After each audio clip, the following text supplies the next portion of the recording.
Bonjour Emad Ben Saïd, docteur Ben Saïd, vous êtes médecin du sport, médecin pour être précis de l'équipe B du Raja de Casablanca et aussi de l'équipe de futsal du club casablancais. Merci d'avoir accepté l'invitation ce matin de Média TV et de cette édition matinale en particulier.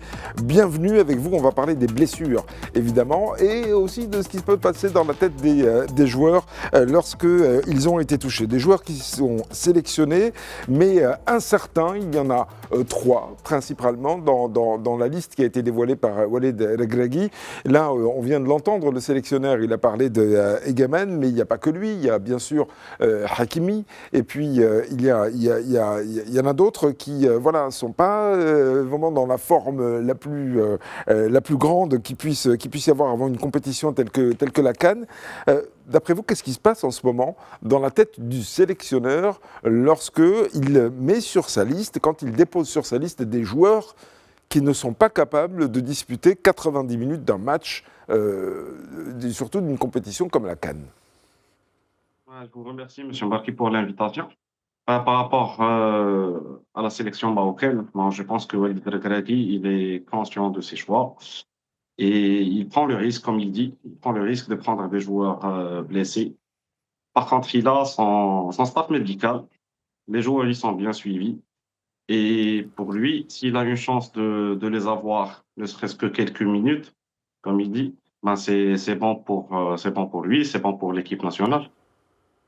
Oui, donc c'est prendre le risque, mais on se souvient que pendant la dernière Coupe du Monde, celle dans laquelle le Maroc a brillé au Qatar, on se souvient que lors des derniers matchs qui ont été disputés, particulièrement la demi-finale, il y avait un vrai problème avec des joueurs qui étaient épuisés, d'autres qui étaient blessés, mais qui étaient contraints de jouer quand même parce qu'il n'y avait pas sinon un 11 suffisant. Est-ce que ce risque-là, on peut continuer à le prendre alors qu'il y a des joueurs de talent qui ont été identifiés, des pépites qui ont été détectées? Ah, sincèrement, si vous voulez juste mon avis, sur la Coupe du Monde 2022, ils avaient brillé, l'équipe nationale avait brillé. C'était des matchs intenses. Ils avaient donné plus d'efforts. Ils étaient plus consistants. Donc, il y avait plus de blessures, il y avait plus de fatigue, ce qui était tout à fait normal. Par contre, pour la Coupe d'Afrique, je vois que le groupe, il est homogène. Walid Regragui, il a fait son choix. Et pour les joueurs blessés, ben, on espère les récupérer rapidement. Oui, c'est ce qu'on espère tous, évidemment. Et ce qu'on est en train de dire là, c'est pas des critiques vis-à-vis des choix de Walid Regragui, c'est Non. tenter de trouver des explications. Parlons maintenant, si vous voulez bien, et vous, en tant que médecin et médecin du sport, qui voilà, avez affaire à des équipes de football tous les jours, comment est-ce que on gère les blessures pendant une compétition? Parce que, évidemment, c'est la hantise des joueurs d'être blessés, surtout au début d'une compétition importante comme la CAN. C'est la hantise aussi des sélectionneurs, c'est la hantise du staff médical, etc. Et des supporters, n'en parlons même pas. Donc, comment se passe la gestion des blessures à ce moment-là? Alors, pour les blessures, sincèrement, c'est du cas par cas. D'accord? Ça dépend de la blessure, ça dépend aussi du joueur. Par exemple, si on a des joueurs qui sont mentalement forts, ben, ils récupèrent plus rapidement.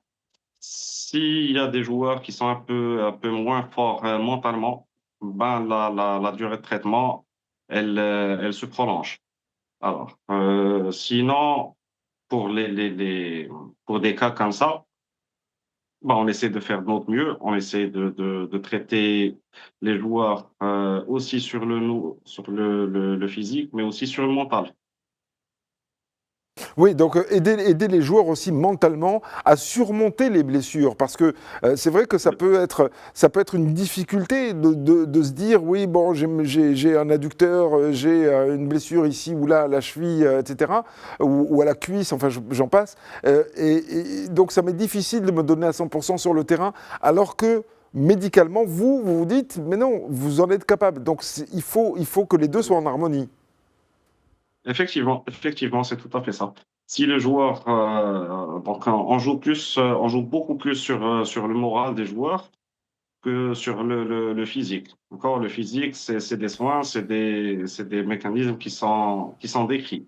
Par contre, la différence entre les joueurs, entre leur récupération, c'est surtout leur niveau mental. Oui. Il n'y a pas aussi de niveau physique pour la récupération, parce qu'on a beaucoup parlé de la blessure de Achraf Hakimi, par exemple. C'est un joueur qui n'est pas souvent blessé, et on a dit de lui qu'il était capable de récupérer très très vite. La dernière fois qu'on l'a vu officiellement, c'était sur une petite trottinette. On a eu des images où on le voyait cette fois, non pas sur une trottinette, mais lui-même trottiné. Est-ce que il existe des organismes comme le sien qui sont capables de récupérer plus que d'autres, plus vite que d'autres? Oui, oui. En parlant d'organisme, on prend un cas à part. Je ne parle pas du cas Hakimi, parce que le cas Hakimi, il y a son propre staff médical qui peut donner plus d'explications. Mais en gros, pour des gens qui sont physiquement plus stables et mentalement plus forts, d'accord, le temps de rémission, il est plus court. Oui, Et là, alors, on et, voit et, et, l'évolution. et là, on voit une évolution rapide et on est capable de dire si oui ou non le joueur est capable de remettre le pied sur le terrain et être à 100%.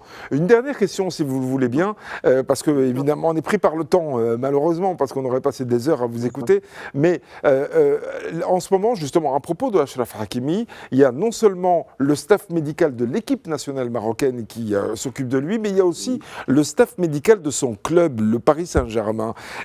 Qui prend la décision, in fine, selon vous, qui prend la décision de dire feu vert, il peut aller sur le terrain? Est-ce que son club peut dire non, il est trop fragile, vous ne le mettez pas sur le terrain parce que c'est mon joueur? Alors, sur ce cas, normalement, ils devront, c'est des examens complémentaires, c'est plus d'avis médicaux, c'est plus d'avis. Alors, ils doivent prendre la décision un peu ensemble, mais en fin de compte, c'est le joueur, c'est le sentiment du joueur, s'il peut effectivement jouer ou pas, ça d'une part. Deuxième part, c'est cliniquement, est-ce qu'il se sent mieux, est-ce qu'il est vraiment totalement guéri ou pas? Parce que nous, on privilège toujours le joueur. Ça veut dire la santé du joueur, elle est avant toute compétition. Et ça, c'est logique, ça, c'est compréhensible, ça, c'est pour tout le monde. J'ai une toute dernière question et vous me répondez en deux Bien sûr. mots, si vous voulez bien, docteur. Tout à l'heure, on s'est Bien posé la sûr. question un peu en souriant ici sur ce plateau. Est-ce que les joueurs marocains, par exemple, quand ils disputent une rencontre le vendredi en début d'après-midi, ils mangent du couscous, par exemple, le midi? Non, non, non. En fait, le régime alimentaire, il est très important. C'est l'un des trépieds de la santé. D'accord? Il y a la nutrition, il y a le sommeil et il y a les efforts physiques. Alors, couscous vendredi, ça, c'est s'il n'y a pas jour de match. Merci beaucoup, docteur Imad Merci à vous. Bensriel, Merci à d'avoir vous. été en direct avec nous dans cette édition matinale de Média Ouais, un TV. plaisir, Je un rappelle que plaisir. vous êtes médecin du Plaisir pour sport, moi. médecin de l'équipe B du Raja et de l'équipe futsal du club Casablanca. Merci encore et très belle Merci journée beaucoup. à vous.